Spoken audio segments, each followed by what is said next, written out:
Good afternoon. তো আজকে যেহেতু বড়দিন, তার জন্য আজকে রান্না করলাম। আজকে আমি ফ্রাইড রাইস করেছি আর এদিকে চিকেন কষা করব। তো চিকেন কষায় আলু না দিলেও চলে, তো আমি আলুগুলো লাল লাল করে, একটু নতুন আলু, তার জন্য আলুগুলো খুব বড় পিস না, এই জন্য ছোটো করে মানে কেটে নিয়েছি, কেটে লাল লাল করে ভেজে নিয়েছি। আর এইদিকে আমি ফ্রাইড রাইস করেছি। দেখো, ফ্রাইড রাইসের রেসিপিটা আমি পরে তোমাদের সাথে শেয়ার করব, কারণ হলো এটা সম্ভব হয়নি দেখানো। আর ফ্রাইড রাইসটাই মাত্রই আমি নামালাম, কমপ্লিট হলো। এইবার আমি চিকেনটা করব। তো চিকেনটা আমি এইভাবেই করেছি, কারণ হলো চিকেন অনেক সময় কষাতে গেলে ভেঙে যায়, তাই জন্য চিকেনটাকে আমি আগে আলুগুলোকে লাল লাল করে ভেজে নিচ্ছি। ভেজে নেওয়ার পরে তার মধ্যে এই যে আলু লাল লাল করে ভাজা হয়ে গেছে, এইবার চিকেনটাকে আমি লবণ, হলুদ আর লেবুর রস দিয়ে মাখিয়ে রেখেছি।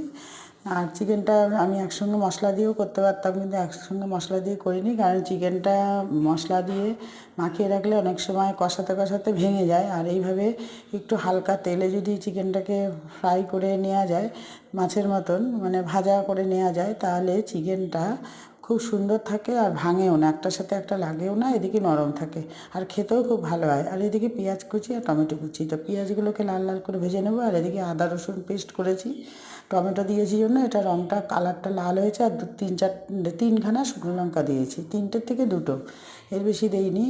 আর এবার চিকেনগুলোকে আবার ভাজা চলছে। এবার চিকেনগুলোকে একটু লাল লাল করে ভেজে তুলে নেবো, তুলে তারপরে এর মধ্যে জিরে ফোড়ন দেবো। তো চিকেনটা ভেজে নিলে গায়ে একটার সাথে একটা লাগে না এটা। আর এদিকে আমি পেঁয়াজ কুচি দিয়ে দিয়েছি, জিরে ফোড়ন দিয়ে, তার মধ্যে একটুখানি আর সব মশলা দিয়ে স্বাদ মতো লবণ, কাশ্মীরি মির্চ, যা যা মাংস করতে লাগে সব এর মধ্যে দিয়ে দিয়েছি একে একে। দিয়ে এটাকে মশলাটাকে ভালো করে কষিয়ে নিচ্ছি। কষিয়ে নিয়ে তারপরে মাংসটার মধ্যে দিয়ে দেবো। মাংসটা নিয়ে তারপরে কষিয়ে দেবো, কষিয়ে একটু ঢাকা দিয়ে দিয়েই কষাবো। কষিয়ে তারপরে সামান্য একটু গরম জল আমি করতে দিয়েছি আলাদা ওভেনে, তো গরম জলের মধ্যে দিয়ে দেবো। দিয়ে আজকে আমি এইভাবে চিকেনটা করলাম। তো এইভাবে যদি তোমরাও করো তাহলে খুব ভালো হবে, কারণ হলো এইভাবে চিকেনটা খুব ভালো হয়, গায়ে মানে ভাঙেও না।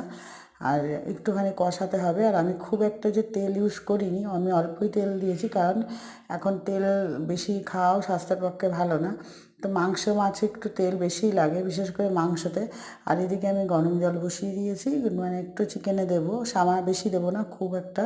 তো এদিকে চিকেন কষা হচ্ছে আর এদিকে ফ্রাইড রাইস। তো আজকের দুপুরের খাবার এটাই।